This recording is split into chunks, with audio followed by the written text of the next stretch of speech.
J'ai le plaisir de recevoir Vincent Pablo-Poulet, diabétologue, qui est chef de service à GHER, qui va nous parler de la place du diabétologue dans la prise en charge du pied diabétique. Donc bonsoir, c'est encore Pablo-Poulet. moi. Et on va donc discuter de la place du diabétologue dans la prise en charge des plaies du pied chez le patient diabétique. Alors, j'ai pas de conflit d'intérêt, sauf que je suis diabétologue, et je vais vous expliquer que c'est indispensable.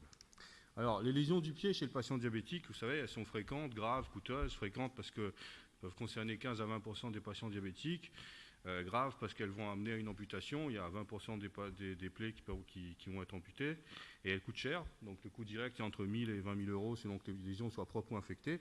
Et on a dit tout à l'heure, ça pouvait aller jusqu'à 32 000 euros dans le cas d'une amputation. Alors, je vais vous montrer où la Réunion se situe par rapport au niveau national en termes d'amputation et en termes d'hospitalisation pour pieds diabétiques. Le taux d'incidence national, c'est 256 000 pour 100 000 diabétiques traités pour les amputations. Donc à la Réunion, on est à plus 6%, pas trop mal. Et par rapport aux autres DOM, on est quand même un peu mieux. La Guadeloupe, c'est 22%, 44% pour la Martinique, 37% pour la Guyane.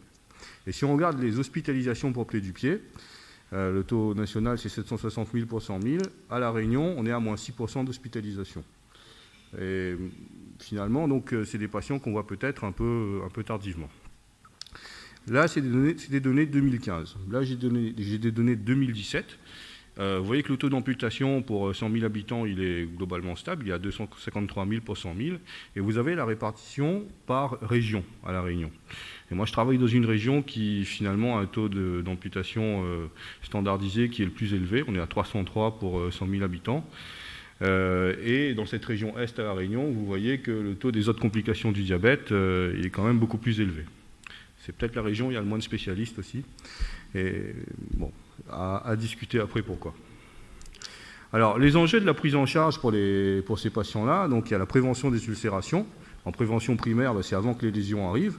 En prévention secondaire, c'est une fois que le patient a été amputé, il ne faut pas que ça récidive. Donc dans ces deux cas-là, il y a le contrôle métabolique à gérer et dépistage des pieds à risque pour la prévention primaire. Dans notre cas, c'est le chaussage. Et puis la prise en charge des pieds en phase aiguë au sein d'une unité d'hospitalisation, par exemple. Et quelle est la place du diabétologue dans tout ça ? Alors, pour la prévention des lésions du pied, bon, je ne vous refais pas l'histoire, le diabète déséquilibré, ça entraîne une neuropathie, une artériopathie, et on l'a dit tout à l'heure, amputation, infection. Donc évidemment, il faut travailler sur l'équilibre du diabète. On sait que si on baisse l'hémoglobine glyquée d'un point, on réduit de 43% les amputations. Évidemment qu'il faut travailler sur les facteurs de risque cardiovasculaire qui favorisent le développement de l'artériopathie. Dépister l'artériopathie, palper les pouls, il y a la mesure des index de pression systolique, et puis évaluer le risque podologique. Donc là, je vais vous présenter la mythe du diabétologue qui s'appelle le monofilament de 10 grammes, qu'il faut utiliser de façon très régulière chez nos patients. Donc on va tester 3 points, la pulpe du premier orteil, le premier métatarsien au niveau du premier méta et du cinquième. Et avec ça, on va grader un risque podologique. Ce qu'on va regarder aussi, c'est si le patient il a des déformations, si les pieds sont plats, s'il y a des appuis anormaux. Oups, je suis revenu en arrière. Voilà. Et avec ça, on aura la gradation du risque podologique. Donc il y a 4 grades. Le grade 0, où il n'y a pas de neuropathie.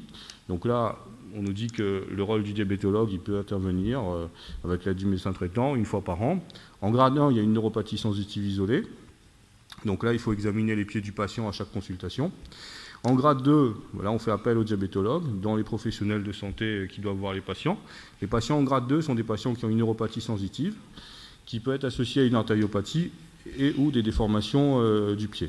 Ces patients peuvent bénéficier de 4 soins podologiques annuels pris en charge par la sécurité sociale. Et puis en grade 3, là on est arrivé un peu tard, il y a une antécédent d'ulcération du pied ou d'amputation.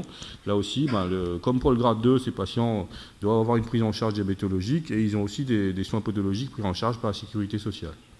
Alors pour la prévention, qu'est-ce qu'il faut expliquer aux patients ? Donc, on ne va pas tout passer en revue, mais il y a des conseils d'hygiène sur le lavage des pieds, des conseils pour hydrater les pieds, le traitement de l'hyperkératose, ce qu'ils appellent la corne, là, plutôt avec une pierre ponce. Moi, j'ai un patient qui frottait ses pieds contre des pierres artificielles, ça marche moins bien, c'est plus dangereux. Et puis, faire attention dans nos sociétés, à La Réunion, à Maurice, on marche souvent pieds nus, et culturellement, il est parfois... pas recommandé, mais il y a des rites qui disent qu'il faut marcher sur le feu. Donc pour les pieds chez le patient diabétique, il faut faire quand même un peu attention. Parce que même s'ils ne sentent pas, ça brûle quand même.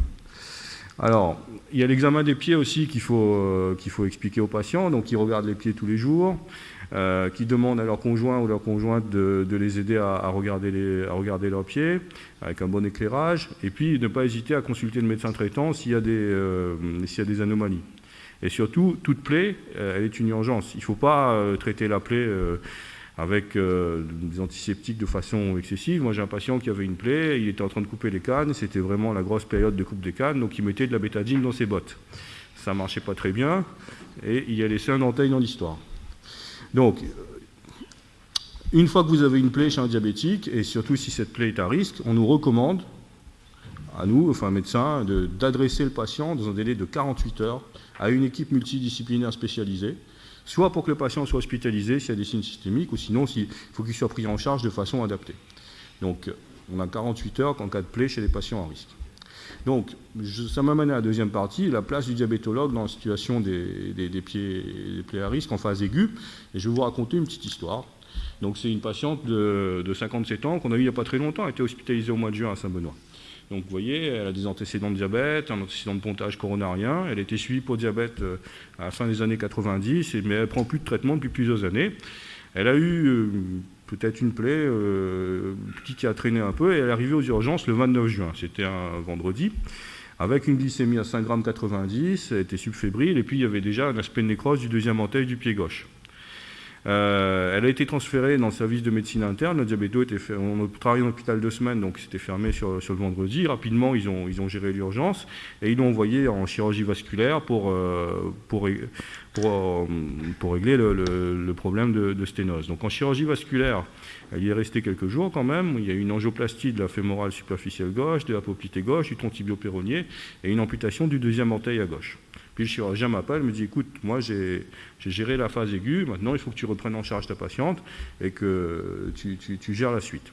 Donc elle revient chez nous, vous voyez, elle fait 52 kg, elle a un IMC à 19,8 kg par mètre carré, elle est hyper tendue, je retrouve un souffle carotidien gauche à l'examen, et puis elle a 13,2% d'hémoglobine glyquée. C'est pas mal quand même, et localement on avait cet aspect-là. Un aspect de nécrose donc, de la pulpe du 3e, 4e, 5e orteil, un aspect de nécrose au niveau du cou du pied, et puis on ne voit pas bien, mais il y avait aussi une lésion de nécrose ici. Donc on a géré la plaie, on a essayé de la mettre en décharge du mieux possible, on a procédé aux soins locaux, les chirurgiens avaient fait des prélèvements, donc on a géré l'infection, et puis on s'est intéressé aussi à l'équilibre métabolique de cette patiente, ça c'est intéressant. Donc, chez ces patients-là qui arrivent, on l'a dit tout à l'heure, il ne faut pas viser une normoglycémie stricte. Il faut essayer de les mettre avec des glycémies à jeun en dessous d'un 40, des postprandiales en dessous d'un gramme 80. Donc c'est des patients fragiles, l'hypoglycémie peut être délétère. Après, au niveau du choix thérapeutique sur la baisse de la glycémie, il y a des données qui disent que l'insuline a amélioré la cicatrisation, un effet positif sur l'endothélium. En tout cas, il n'y a pas de données claires sur le traitement utilisé, mais il faut mettre des choses en place pour faire baisser progressivement le taux de sucre. Là, en l'occurrence, la situation a fait qu'on a utilisé une insulothérapie, on a utilisé aussi un lecteur freestyle libre pour que ce soit plus facile pour elle à gérer les choses, et on a regardé le retentissement du diabète. Donc cette dame, elle a déjà une rétinopathie proliférante, elle a vu un ophtalmo très rapidement pour la prendre en charge, elle a une maladie rénale, on a fait le point sur le plan cardiologique, elle a eu un Doppler des troncs supraortiques qui trouve une sténose carotidienne, le chirurgien m'a dit pour l'instant on va attendre. On a fait un bilan nutritionnel parce qu'il faut qu'elle soit bien nourrie pour favoriser la cicatrisation. On a adapté son alimentation. Elle était dénutrie, elle avait une préalbumine à 0,11 g. Et puis on a géré avec les soignants extérieurs, les médecins, les infirmiers, pour que le retour à domicile se passe dans les meilleures conditions possibles. On l'a suivi en ambulatoire, donc on a la chance à Saint-Benoît d'avoir une unité de cicatrisation. On a un médecin, un infirmier, un podo-orthésiste et un chirurgien vasculaire qui nous rend visite toutes les semaines. On a une unité de radiologie privée, donc on a l'accès facile aux examens complémentaires s'il y a besoin. Et métaboliquement, ça allait mieux. Par contre, au niveau de l'état cutané, c'était pas mieux.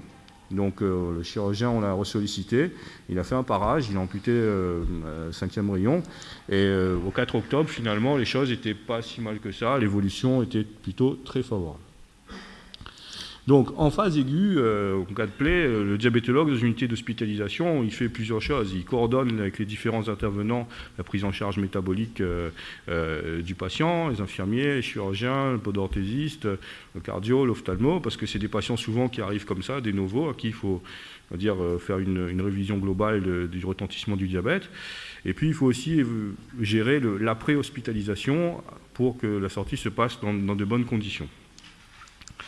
Donc, pendant cette petite présentation-là, il y a eu 24 amputations quelque part dans le monde. On dit qu'il y a une amputation toutes les 30 secondes. Il y a 85% d'entre elles qui ont débuté par une ulcération, donc j'estime qu'il y a 20 amputations qui auraient pu être évitées si les patients avaient eu une gradation du risque, s'ils avaient eu une prise en charge optimale. Et le rôle du diabéto, c'est justement d'intervenir à plusieurs niveaux. Avant l'apparition de la plaie, en collaboration avec le médecin traitant, pour dépister les plis à risque et favoriser l'équilibre métabolique. En phase aiguë, s'il y a une unité d'hospitalisation pour assurer la coordination des soins et la prise en charge globale du patient. Et puis après, la cicatrisation, pour gérer l'équilibre métabolique aussi et s'assurer que le patient, ces patients doivent porter des chaussures sur mesure, qu'ils aient une décharge optimale, adaptée et éviter une nouvelle lésion. On vous a dit tout à l'heure, 50% des patients récidivent après une première lésion. Voilà, merci pour votre attention.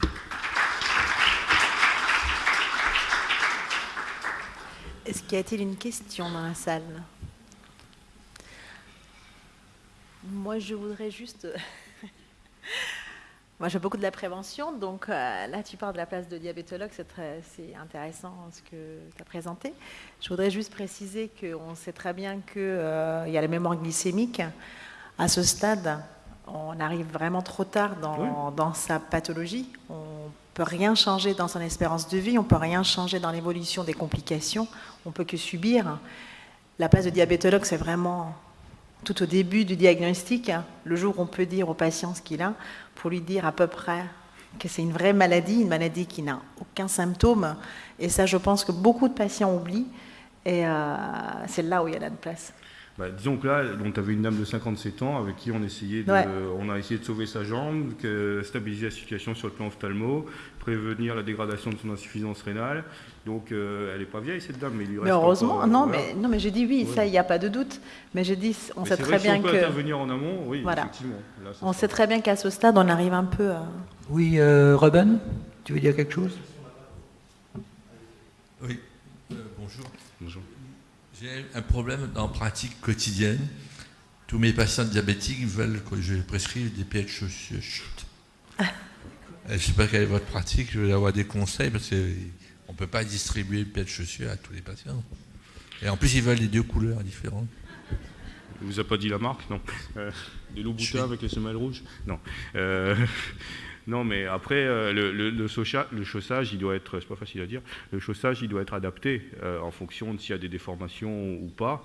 Et là, on peut faire des semelles déjà avant les chaussures sur mesure. Ceux qui doivent avoir des chaussures sur mesure sont vraiment ceux qui sont en risque grade 3, qui ont déjà eu une ulcération.